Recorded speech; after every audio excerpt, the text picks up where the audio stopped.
Having children brings out this deep revulsion in me. Most people have children to fulfill their own ambitions, not to give anything, she says. I'd rather die from torture because the worst thing in the world is to have a family lifestyle. Wow. Well, I'd like to spend a weekend with her. She sounds like fun. I've got kids, and gotta be honest, I'm a little sympathetic. You know? I can see where she's coming from a little bit. So, you know, she's not 100% wrong, like 90% wrong. All right, so come on, guys. I mean, do you really believe that she's like a crazy breatharian, racist / child hater, or is she saying this to get attention? Do I believe that? No, I believe that. I mean, you believe she actually thinks this? Yeah. She's crazy enough to get massive plastic surgery to look like Barbie. She calls herself, in her YouTube videos, Amatou. I assume she's going for French. And she doesn't, I mean, this is not the sound mind of a human. This is someone who's lost it. I mean, she's crazy. Yeah. She's definitely crazy. I'd rather die of torture than being a parent to the family. Again. I'm glad, you know what, at least she knows better, right? It's like those people who have kids and they're like, oh, this isn't for me. And I want to give it back. Yeah, you give. All right, okay, so I'm with you, Steve. I'm with you. She's full of shit. I mean, look, let's take a contrast. Someone, where is she from? She's from Russia? Ukraine. So, Ukraine. She's Ukrainian. Well, she'll be Russian soon. So let's take some Ukrainian woman who is perfectly good looking and does not get any plastic surgery to change the way she appears. Doesn't exist. Doesn't mind. This woman does not mind if different races like Russians and Armenians, completely different races, mix, doesn't object to families, maybe wants to have a family. She's just a normal, typical Ukrainian person. Is anybody making a Vice documentary about that person? No, but when you've got this woman who may be at least partially batshit and she does something a little crazy and then she gets a lot of attention for it, and then she's like, okay, well, you know, give me more. What do I need to do? What else do I need to do? I'm sorry, this is not a little crazy. No, she started a little crazy. No. It's not a little crazy to get plastic surgery, undoubtedly removing her ribs, changing her entire facial structure, not eating, because it's clear she can't actually put a morsel in her mouth because she's so tiny. Yeah. That is lunacy. Like, she's not starting out a little crazy. She's full of shit. She's not really a breatharian. She actually does eat. She's just full of it. She's just saying this stuff. Have you seen a picture of her? No, we have. And I agree with you that she's crazy for engineering that kind of absurd look. But after that brought her the fame and attention and then went away, now she's coming back with more and more outrageous bullshit to come back into the limelight. If she had said this all in the beginning, then I would think, yeah, maybe she believes all of that stuff. But I feel like she's trying her best to get back into the limelight by saying, I guarantee 2 years from now she's going to say something even crazier. She'll be like, you know what, I think we're all, you know.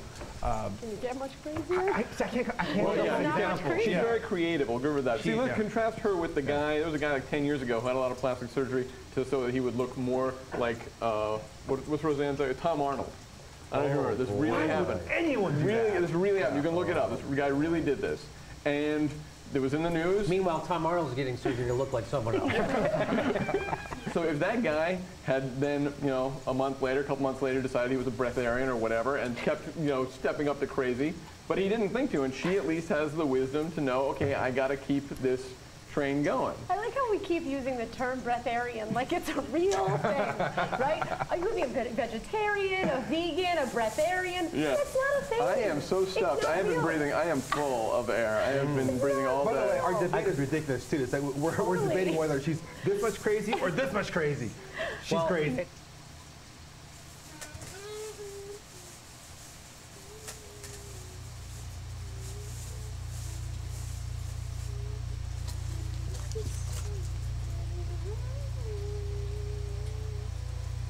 А наша следующая героиня стала известна благодаря своей схожести с куклой. Одесская Барби. Let me guess. She achieves her disproportionate body through eating right and 30 minutes of cardio a day.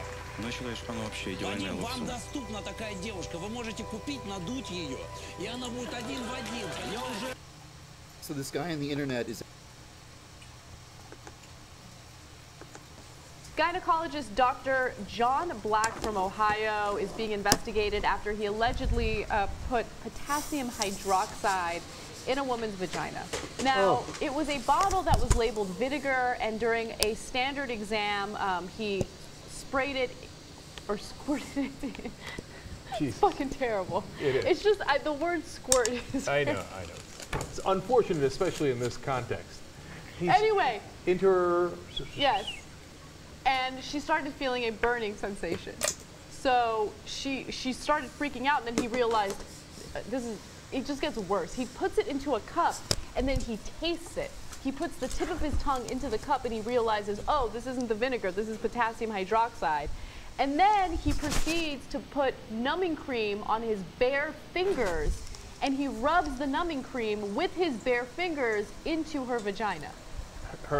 They're now, of course, suing him for malpractice. Her husband's enraged. He's like, he went in with his dirty fingers, and before he did it, he shouted, "I'm breaking all the rules." Like, I know. I feel horrible for this woman. We keep laughing throughout the story. Yeah, but, we're not laughing at the situation. Burned. Yeah. I'm laughing at the absurdity of what happened, because this is the kind of thing that you would see in a movie. You would never think that a doctor, a trained doctor, would do something like this. It sounds like Ron Burgundy. It's insane. Like Ron Burgundy is a gynecologist. Of medicine. Right. Now, we're not even done yet. The woman is identified only as Laura, and she said the following: "It was like an open cut with rubbing alcohol being poured into it." And then she talks about how he tasted the substance. She says he tasted it on the tip of his tongue, which immediately started to burn. And her husband said he puts an ungloved, dirty finger inside her and rubs a numbing cream inside her. All right, now, he told her, after all said and done, hey, listen, it's okay. The pH level on that was a harmless 7.5. You're going to be fine. He calls her back a couple hours later. He's like, you know what? You should go ahead and go to a doctor. Okay, and she does, and it turns out it wasn't 7.5, it was 12, which can burn flesh, okay? Yes. Now, for those of you who don't know, potassium hydroxide is known to decompose human flesh. So she said that she just kept bleeding, and she was panicking about it. So she did finally go to the hospital, and when she was at the hospital, they found a bottle cap inside her. That's what I'm saying. Like, this guy is the world's worst gynecologist. I mean, as if burning her wasn't enough, and then he goes and like panics, I'm breaking all the rules, and does all the terrible things, and then sends her home, and then calls back later like, oh, you should really get it checked out. And he left something inside of her. Oh my God, you're unbelievable. Now she says that, you know, she continues to bleed from time to time. She's worried that she has to get a hysterectomy because of what happened, because of the damage that's been done. I mean, this is a horrible, horrible story. And she can't have sex with her husband anymore. Look, loss of consortium is something that you sue for, so, but it doesn't matter. No question, this guy was, based on these facts, obviously a judge and a jury will adjudicate, but it appears that he was massively negligent. And it looks like they have a decent case for malpractice. We'll see how it plays out, but this guy appears to be in a lot of trouble. Absolutely, and what I wonder is, if he demonstrated this level of negligence with this one patient, what has he done in the past? Like, what else has he, like, used? What else has he left inside a woman? I mean, it's insane. Who confuses, like, a flesh-eating acid with vinegar? What was it even doing in the bottle? How do you make that mistake? And in fact, as I read the story, and I don't know, and you know, they'll, like I said, figure it out in court.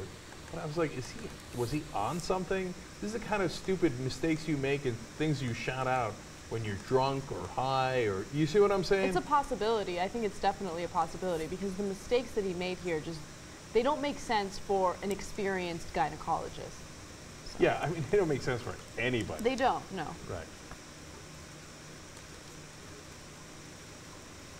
28-year-old Alicia Beltran went to the doctor for a prenatal checkup when she was about 14 weeks pregnant, and she thought that it would be a good idea to disclose her medical history with him because, of course, she cares about her fetus. She wants to make sure the baby is healthy. She told the doctor that about a year ago she had an addiction to a painkiller. However, she had gotten serious about kicking the addiction, and she was no longer using any type of prescription drug.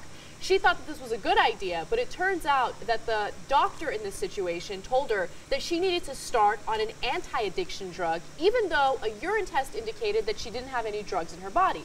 She refused to do so, so a few days later, a social worker and the doctor showed up to her home, and she got detained for refusing to take the anti-addiction drug. Okay, and it just gets worse from there. First of all, they bring her into court. They've got her in shackles. Yep. In shackles. Because she's dangerous. She made the mistake of trusting her doctor and telling him something that could be relevant to her pregnancy. And it turns out she was right. She wasn't lying. Like, I get it if a doctor could be skeptical, like, hey, really, did you kick it, et cetera? Did you kick the addition, et cetera? But that at some point we realized she did. It doesn't matter. She took a urine test. It doesn't, and you know what? They gave her a 78-day stay at drug treatment center anyway, in the middle of her pregnancy, okay? And you know what happened? She lost her job. Of course she did. How are you going to go away 78 days and not lose your job? She was arrested, shackled. When she got to court, they had already decided to send her away. What kind of court is this? How is this? And look, this type of action is really pushed by pro-life people, right? Pro-life organizations, and I'll get to that in just a second. But what I find so interesting is that if you're so pro-life, why would you destroy the life of the mother to the point where she would lose her job and be unable to provide for her own kid? How is that pro-life? It doesn't make any sense. Now, the reason why they were able to do this is because there is a law in Wisconsin. It's known as the Cocaine Mom Act of 1998. And it basically states that child welfare authorities can forcibly confine a pregnant woman who uses illegal drugs or alcohol to a severe degree and who also refuses to accept the treatment. Now, she refused to accept the treatment in this case because she had already beaten the addiction. And you can tell from the urine test that she had no drugs in her system. By the way, she did it on her own, man. And she tapered the addiction drug, like the drug you take to end addiction. She tapered it by herself slowly. I mean, she showed tremendous willpower in doing it. And nonetheless, she was crushed by the system anyway. Now, one of the reasons might be because, as Anna pointed out, they're quote-unquote pro-life. And when the social worker came in to talk to her about this, what she had revealed to her doctor, and her doctor, I mean, to violate her privacy like that and to give out her information, think about how damaging it is, right? Because then nobody trusts their doctor. And they don't tell, then you would be afraid to tell your doctor things, and that could be really, really dangerous. I don't want to get too carried away on adjectives, but I think he did something terribly wrong there. Then the social worker comes in, gets in a fight with her, because she's telling her what to do, et cetera, et cetera. So at some point, Alicia gets mad and says, well, maybe I should just abort the baby, right? Mm-hmm. Now, she shouldn't have said that, and she wasn't going to abort the baby. She had gotten mad, justifiably so. Then sheriff officers come a couple of days later and take her away in handcuffs. Mm-hmm.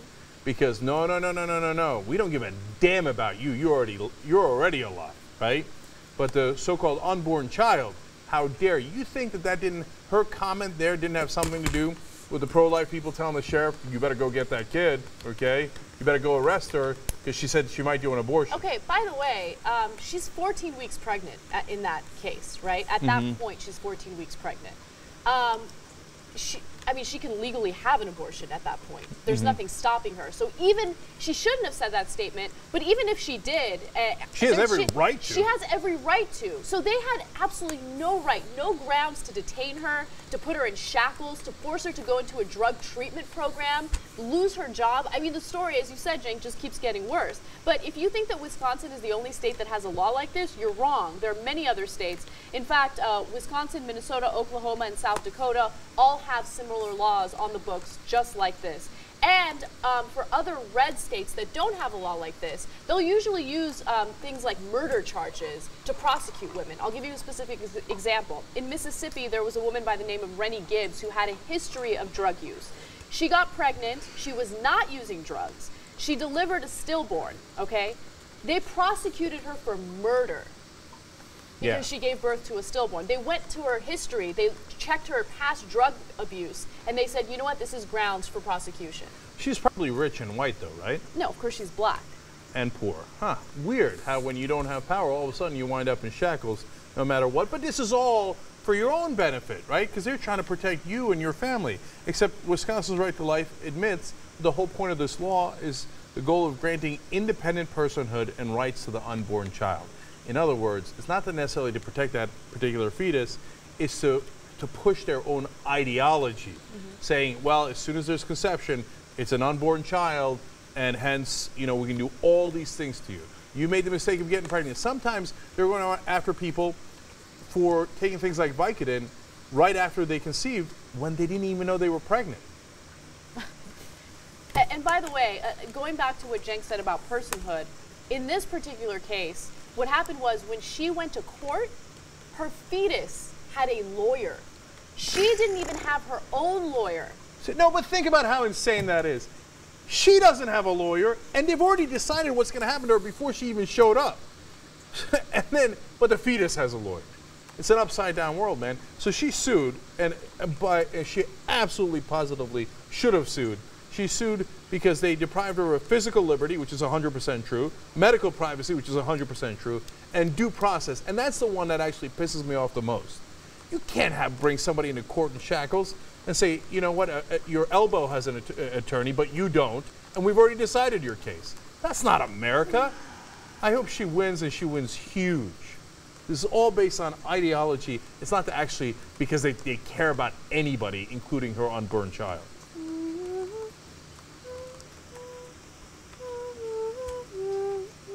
A Massachusetts high school senior by the name of Erin Cox. She has been stripped of her title as captain of the volleyball team and suspended by the school for 5 games. Why? Because she was the designated driver at a party. There was some underage drinking at a party that she wasn't even at. She went to pick up her friend who was drunk, and she was caught by the North Andover High School administration. And this is crazy. So Jeffrey Back, the North Andover lawyer, told the Boston Herald the school is really trying to take a very serious and principled stand regarding alcohol. Now, again, she wasn't even at the party. By all accounts, she's a stand-up student and a good athlete and all that kind of stuff. I mean, is this just sort of run amok, just ridiculousness, right? We don't want kids to be drinking. She wasn't even at the party. And she wasn't drinking. Yeah. No, look, the reason I want to do this story is not about this particular, high school and this particular girl. I mean, it's an injustice. This is a small one. Meaning the world's not going to change. She's not going to go to prison forever. She was stripped of her title as a captain on the volleyball team. Yeah. And she's been suspended for 5 games. She's an honor student, and so, so this is stupid and it's wrong, etc. But the reason I wanted to do this story is zero tolerance. Everything's zero tolerance, right?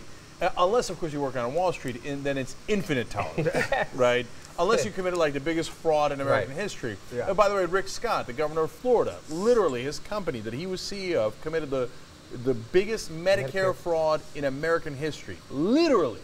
Free to go, infinite tolerance. He got elected governor after that. Yeah. Not before that, after that, okay? Infinite tolerance for those people who are rich and powerful, right? Now, in this case, I don't know what her situation is, but it doesn't matter. You're a student, and so we got zero tolerance. We're not going to use human judgment, That's for human beings. We're robots, and we'll crush everything in our path. Everything's a police state anyway. Oh, you were coming to do a decent thing, a moral thing, to make sure people didn't get hurt? No, that's it.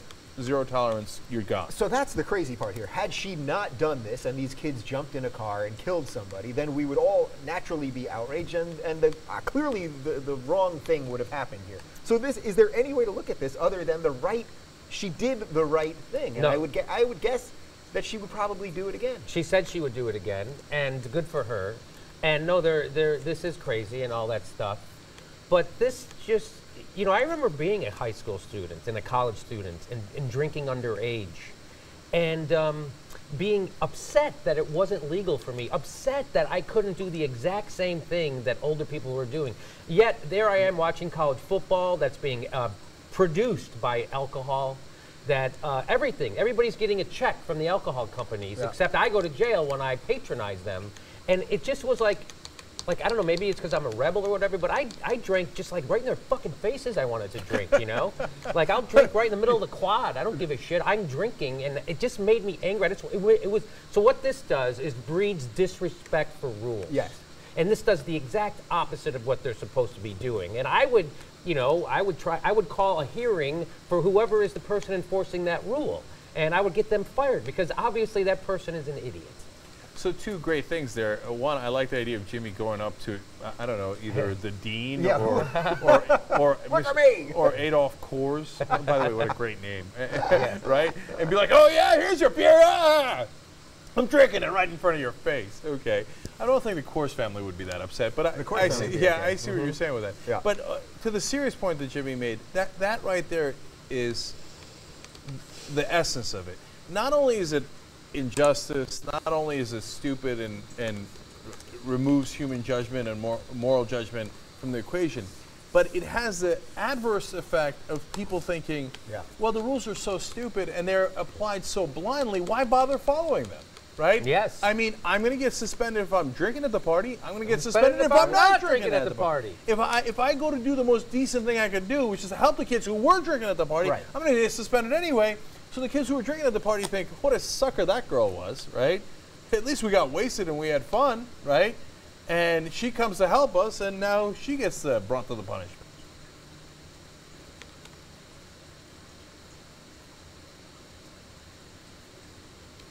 Yale University told a student by the name of Frances Chan that her body mass index was too low, and they began requiring her for weekly weigh-ins and urine tests to prove that she didn't have an eating disorder. It felt really bad to be this powerless. I ate ice cream twice a day. I ate cookies. I used elevators instead of walking upstairs, but I don't really gain any weight. And then from her Huffington Post piece, where she was basically saying that she didn't want to be subjected to this anymore. No more weigh-ins, no more blood draws. I don't have an eating disorder, and I will not let Yale Health cause me to develop one. If Yale wants to kick me out, let them try. In the meantime, I'll be studying for midterms, doing my best to make up for lost time. So there's obviously many things going on here. Does the school have a right to force her to eat, basically? She doesn't think so. She also said that her whole family is very trim in frame and thin, which, I mean, what right does the university have to tell? To intervene like that? They don't.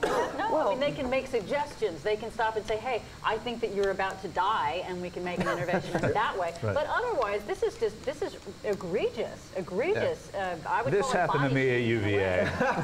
Okay. They said that I was too slight, and they made me eat. An 8-pack, come on, that's not healthy. Come on.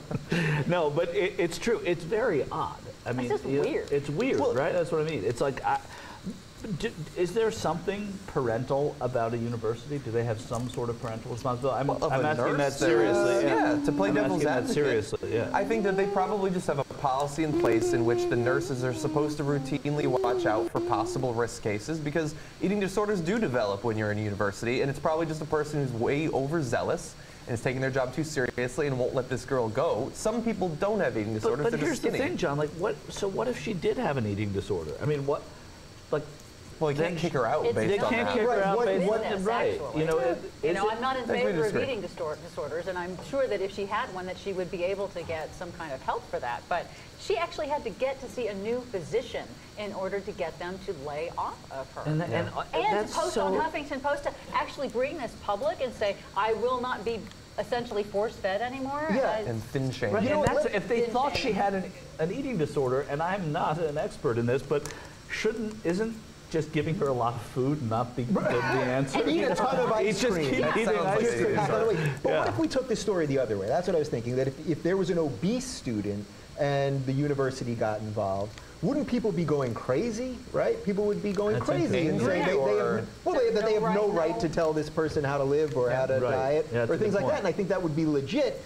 So there is, I know it's not exactly the same, but it's pretty close, I think. Well, yeah, look, I think it's a good reversal. Yeah, I think it's almost exactly the same, actually. Yeah. You know, it's a university telling someone how they should look or how healthy they should be, and that's a personal choice. I mean, I think when you frame it that way, as it's the university doing it, then that almost everybody will oppose that. When it's a nurse or a doctor, I think that in America, doctors don't do enough to tell people what they should be doing in terms of their diet. I think that they let almost anything slide, and you can definitely go too far, and I think that in this case they did. But if someone's morbidly obese and they come in, if you don't mention the possibility that they could check in and you confirm with blood tests that they're actually unhealthy and not just heavy, if you don't do anything to change that, then I think that you've kind of missed the point of being a doctor at that point. Of course, but that's a nurse or a doctor, not the school itself. She is, by the way, going to continue to be monitored by Yale Health, but she only has to check in once a semester now. That's good. And they were checking her every few weeks before that. That's so weird. It's a weird world, though, because in my 3rd semester at college, I ate ice cream and cookies every day and used the elevator, and the only thing that happened is that I gained a ton of weight.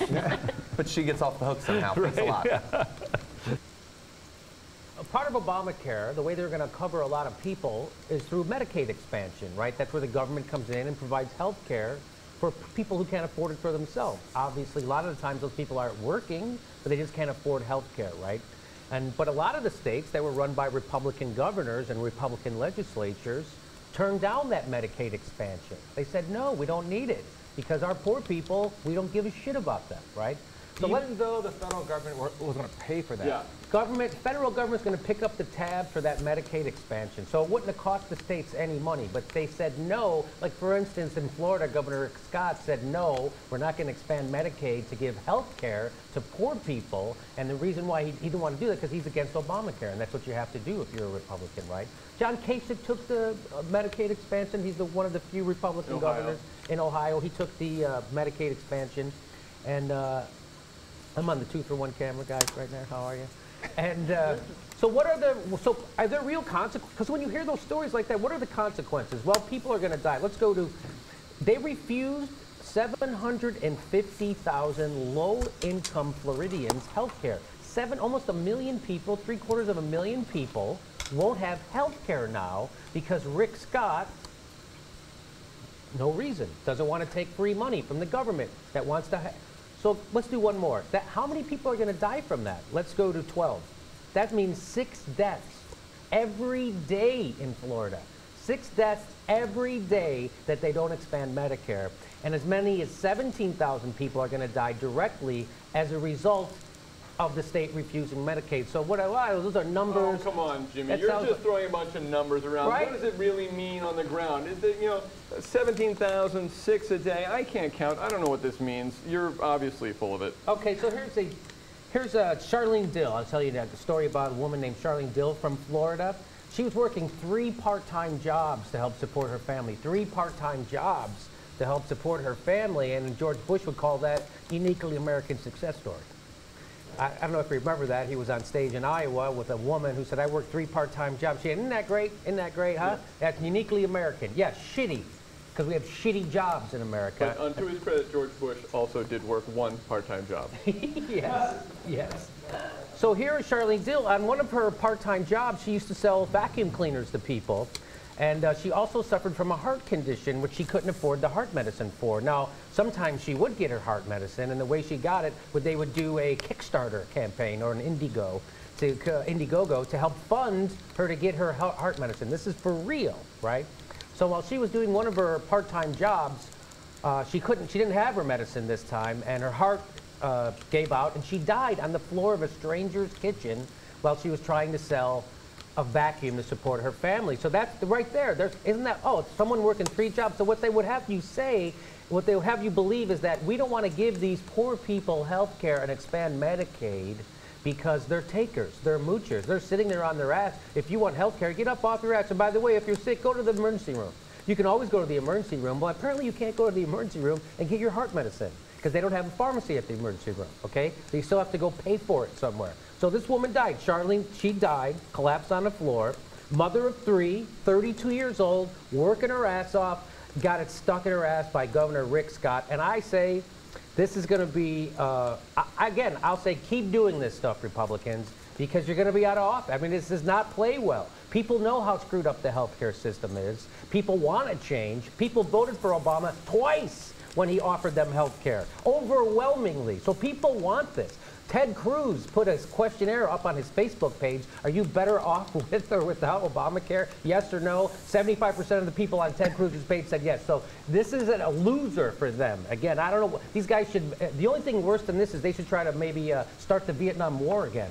Okay, because this is a loser for them, just like immigration. And I say good. It's just like being against gay marriage, all these, talk about going backwards and regressing. And so anybody can jump in on this. I'm so angry about this story. It's hard to do it without yelling, right? Because this is 2014. 2014. 2014, and we live in America, and America's supposed to be something, right? The richest country in the world, Steve. Supposedly, right? We have a 32-year-old woman who is working 3 jobs, and she has a known heart condition. It's been documented. We know it. All she needs to freaking stay alive is to get this medicine. And she can't get it because she doesn't have health care. And she dies and leaves 3 kids behind. She dies at work. She died at work. She's a taker, Steve. This is a national disgrace and a national embarrassment and an entirely avoidable tragedy. And this is a true death panel. Okay? Yes. And now Republicans scared with that bullshit about how Obamacare death panels, they decide who gets to live and die. This is what happens without health care. Okay, we think 9/11 is so bad, and because of 9/11 we went to war, 2 wars, we spent trillions and thousands of people died. Every single year, 40,000 people die for lack of health care. 40,000 people die from lack of health care that they would otherwise live. That's 40,000 people dead, that's 40,000 families destroyed, and that's another notch of shame in our great and growing list of shameful practices in this country. And I can't believe it. So I'm going to read a quote from Charlene Dill's best friend. She said, "You see, the main argument Republicans use is that this is some lazy person who needs Medicaid expansion, that those of us living without health care or dental care are lazy. But my friend, a single beautiful mother, worked 3 jobs. I am burying my best friend because of the policies of the Republican Party. I am burying my best friend because had Medicaid expanded, her needs would have been met." This is happening to Americans in America today because of lazy, bullshit, partisan politics and this absurd ideology about, you know, getting rid of this black president's signature policy. I mean, Americans are dying because of it, and I'm so angry about it. I don't know if you can tell. The thing that I mean, we're all underscoring this, but the thing that gets me so incensed about the argument against Obamacare is the lazy argument. It's that Americans are lazy and that they don't want to work, and that's why they don't deserve it. Poor Americans. Poor Americans, yes. Like Ben Stein says, poor Americans are lazy. Poor Americans, that's right. You know, we're all outraged, of course, about this story and the stories that are like it. But one thing that really jumped out at me is that there is Medicaid in the state of Florida. It's just they did not get the expanded Medicaid. Right. So they still do have Medicaid for low-income people in the state of Florida, for some people. But the question is, how low income? She worked 3 jobs, and you know how much money she made? I couldn't believe this. I couldn't believe it either. She made $9,000 a year. $9,000 a year. Sorry. Still didn't qualify? You and your 3 kids, that's a little too much money. All that $9,000 you were making every single year. You know, the circle, what comes first, right? So now we have a person who's now homeless, and then literally at the bottom. And then, of course, they have to rely on government for help, right? So then that brings us all the way full circle to, oh, look at all these people, needing government assistance. They're lazy. But let's trace it back to where it actually started. They were healthy, law-abiding, you know, citizens homeowners attempting to hold down a job. What also gets me, I guess, flabbergasted by this story is going back to how much she was making. $9,000 a year is what some people in third world countries make. Yeah. I mean, this is the United Or the Young Turks employees. Or that, as they all laugh. Not true. No, we don't make that much. But that's remarkable. That's shameful that a woman can't grab herself by the bootstraps and find a way up when she's clearly capable and desiring to work. And it also a failure of the press. Again, I know almost every story comes down to 2 things: money in politics and a failure of the press. And how, you know, this will be reported. You know, it won't be like, hey, this is the blood on Governor Rick Scott's hands. It won't be reported like that, because that's what this is. That's not, hey, someone died over a political expediency. No, they're not going to report it like that. It's going to be reported as because of the they didn't expand Medicare, because they said this, and then in the legislature, they won't say what's really happening. They're going to pretend like it's a legitimate position of Rick Scott to deny people health care for no reason. And that's what the media does. A Sudanese woman has been given the death sentence after she converted from Muslim to Christian in order to marry her husband. Now, her husband is Christian, and apparently after the Sudanese government realized that she had converted, they decided to try her, but they gave her 4 days to convert back, to repent and become Muslim again. However, she refused to do so. So they decided, all right, well, since the 4 days have passed and you refuse to go back to being Muslim, we are literally going to give you the death sentence, even though you're 8 months pregnant. Right now, this woman, her name is Miriam Ibrahim, she is in prison with an 18-month-old son, and she's pregnant. So this is the type of ridiculous behavior you see in other countries when it comes to religion. This notion that if you convert to a different type of religion or if you have a different type of belief, you literally deserve to be killed.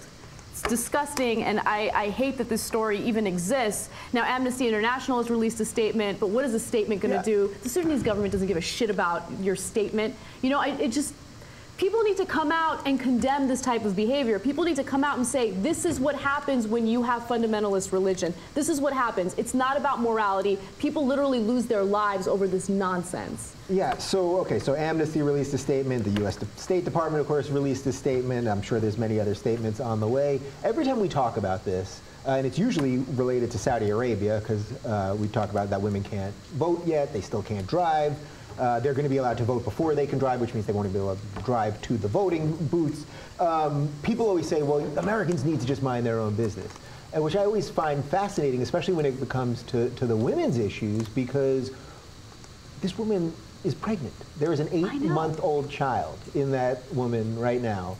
And I just don't know what we're supposed to do. What are we going to invade the Sudan? Or are we going to send people over there to, special ops? I don't know what we're supposed to do. But I think it's interesting related to just everything going on in America right now, what our internal debate is about what our role should be in just horrifically blatant violations of human rights. Well, one of the things about this, her husband is apparently a Christian from southern Sudan who has U.S. citizenship, according to their lawyer. So maybe that's something that, if that is the case, you know, you would think that, well, if her husband is a U.S. citizen, then doesn't that, by marriage, make her at least eligible for U.S. citizenship? And would that be an avenue of intervention for this? Right. But even so, then what? Then what do we do? What do we do? Yeah, it's a difficult situation, and I unfairly released my frustration out on Amnesty International. I understand that their power is limited. They're doing the best that they can. They're doing the best that they can, so I should be completely clear about that.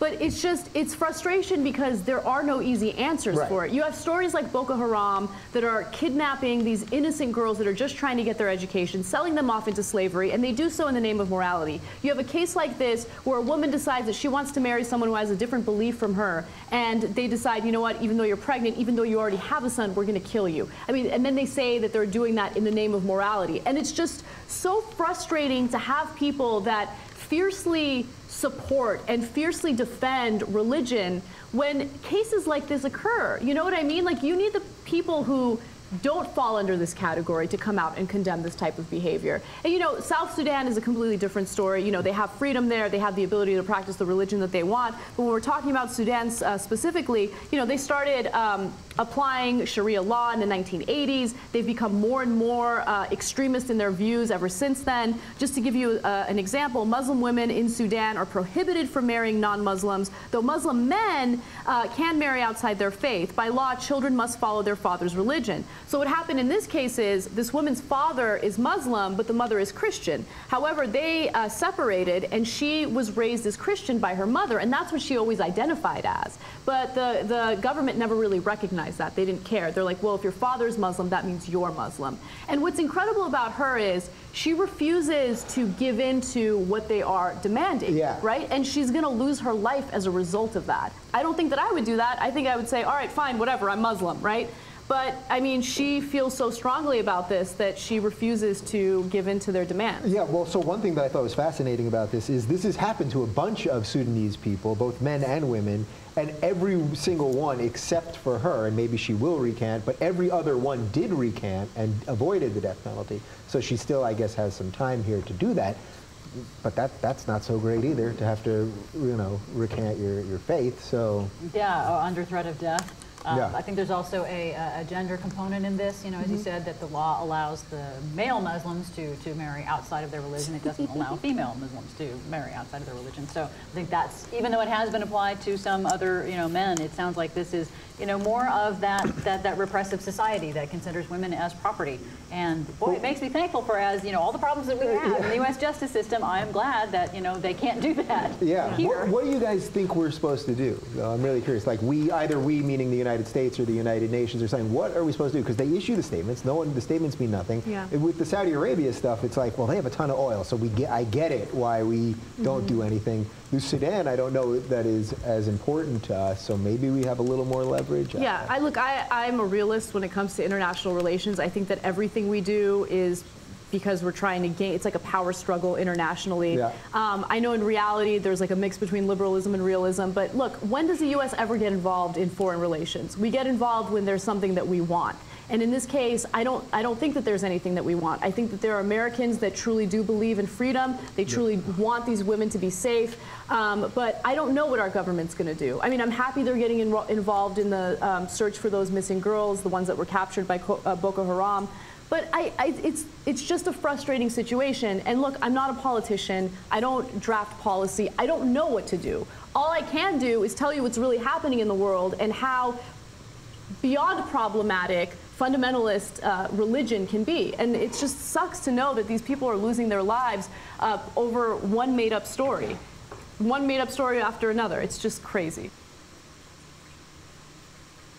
An Islamic pundit in Turkey is disgusted by pregnant women and believes that they should stay at home in their third trimester. I'm going to attempt to pronounce his name now. It's Ömer Tuğrul İnancer.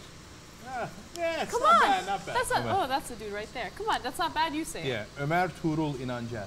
That's exactly what I said. That's pretty good. That's pretty good. Anna, that was pretty good. Thank you. Okay. Anyway, so he spoke to Turkish media and he said the following: announcing pregnancy with a flourish of trumpets is against our civility. They should not wander on the streets with such bellies. First of all, it is not aesthetic. Wow. After 7 or 8 months of pregnancy, future mothers go out with their husbands by car to get some fresh air, and they go out in the evening hours. But now they are all on television. It's disgraceful. It's not realism. It's immorality.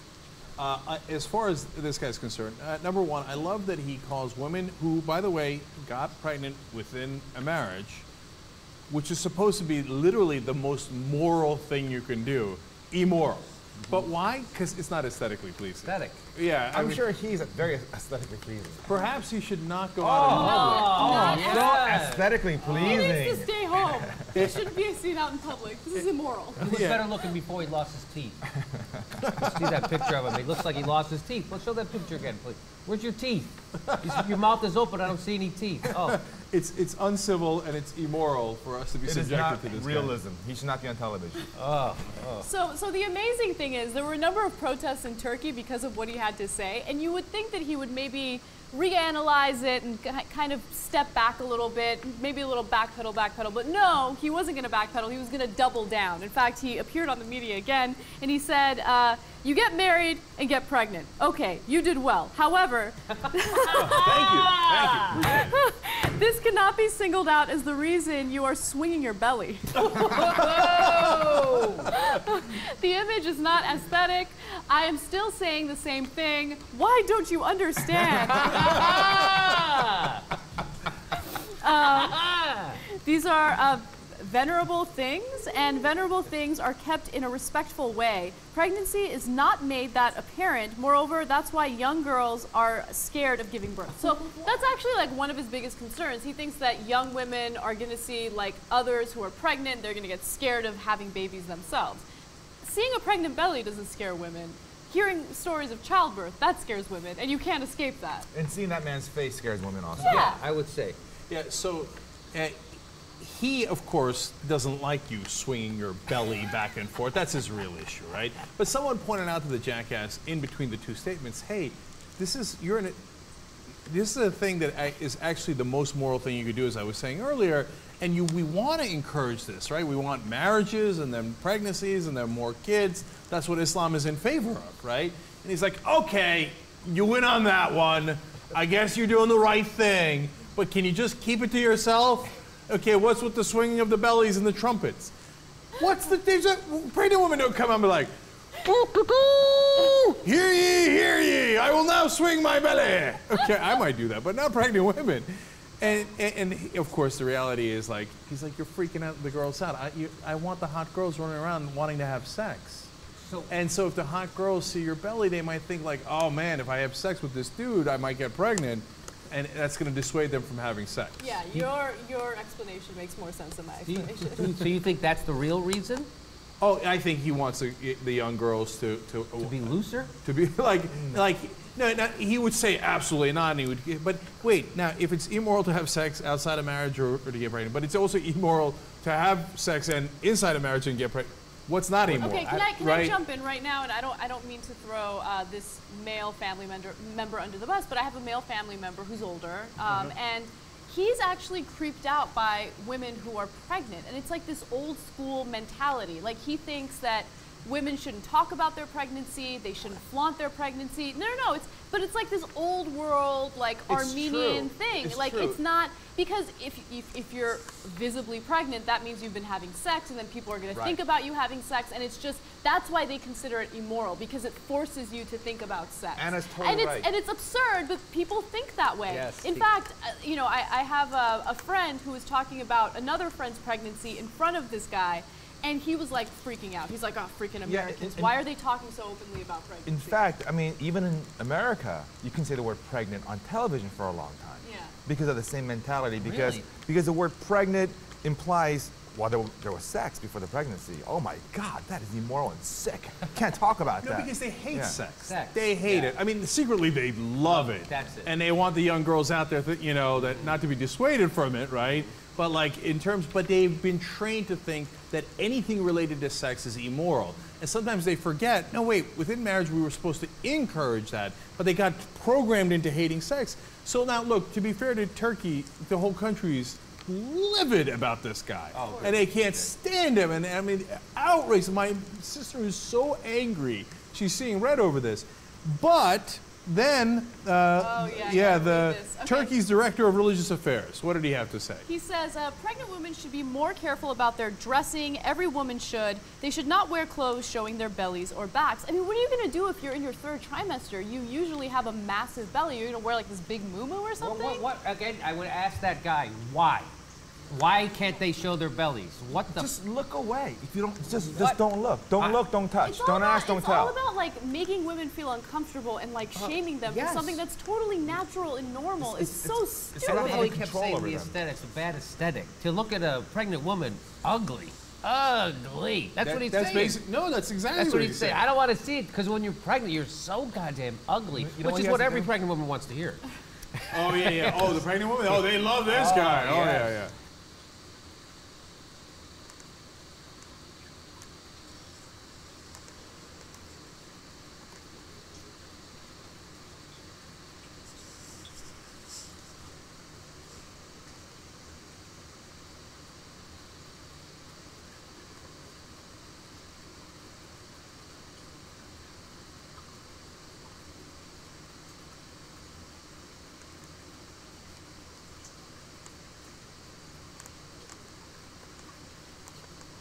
An officer by the name of Rob Gary Evans walked into a bar in Arizona, and he walked into that bar completely drunk. He flashed his badge to the bodyguard at the front door so he wouldn't have to pay cover.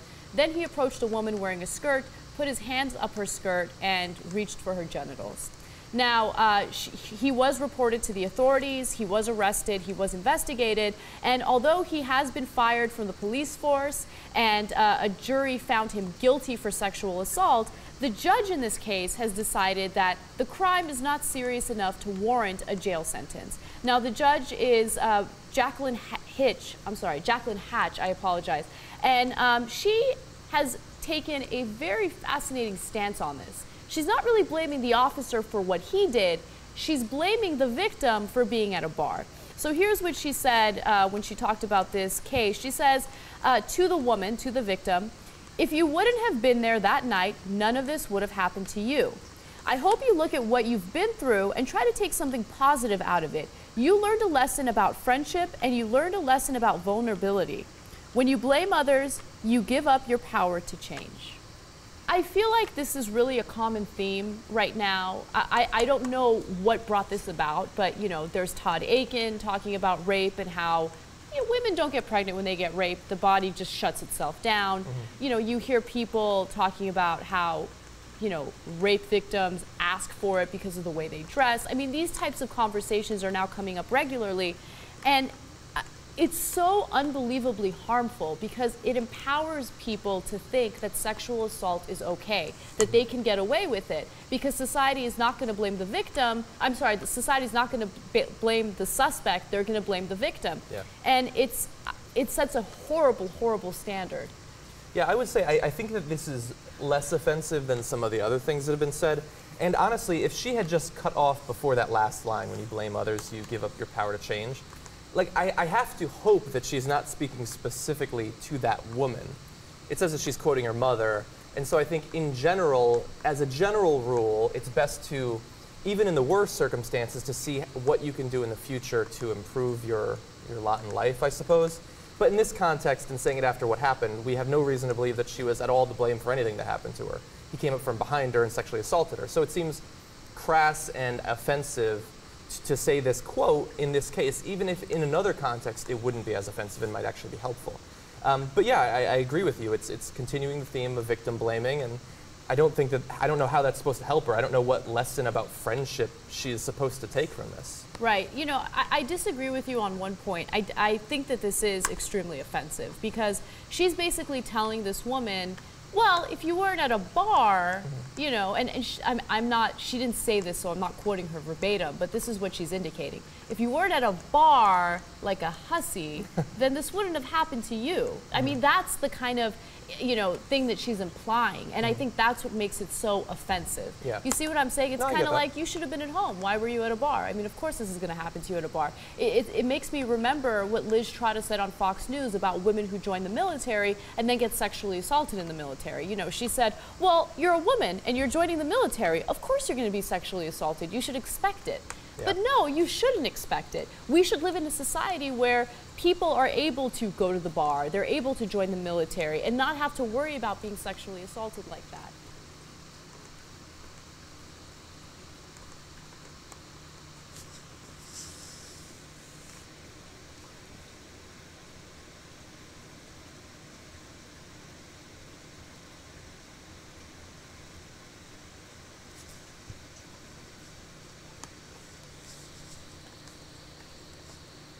A 7th grader was suspended for touching an Adderall pill. Yeah, I mean, I don't even know.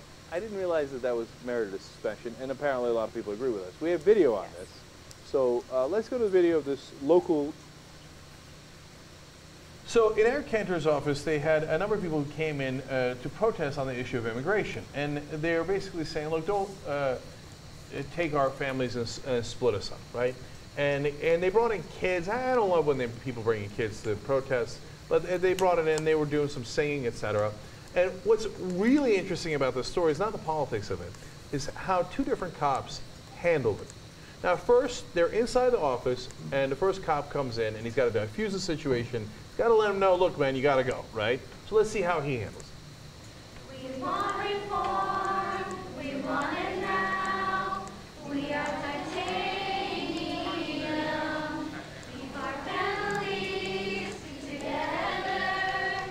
We want reform right now.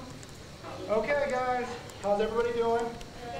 Good, fantastic, thanks. Hey, yeah. Want to leave?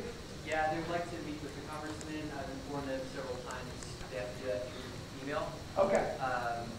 Guys, unfortunately, like you said, you got to set the appointment through the congressman, through email, I'm sorry. You're going to have to leave now. Is there anybody here planning on getting arrested today? Or is this all just peaceful demonstration?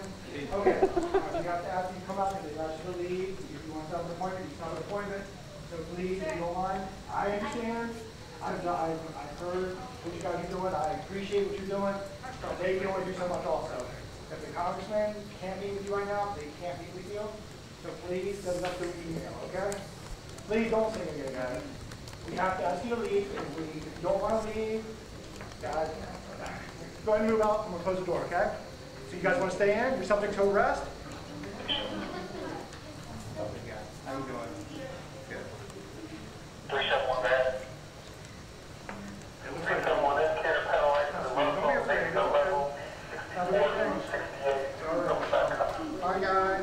Thank you guys so much. Bye, sweetheart. Okay, our producer, Jared Jackson, described that as the world's sweetest cop. Okay, like, Well, what a great guy. It was like for a second you're like, oh, that guy's a human being. Yeah, yeah, and he's like, I appreciate what you're doing. Yeah. Bye, sweetheart. And even when he said like,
Like if you want to do this to make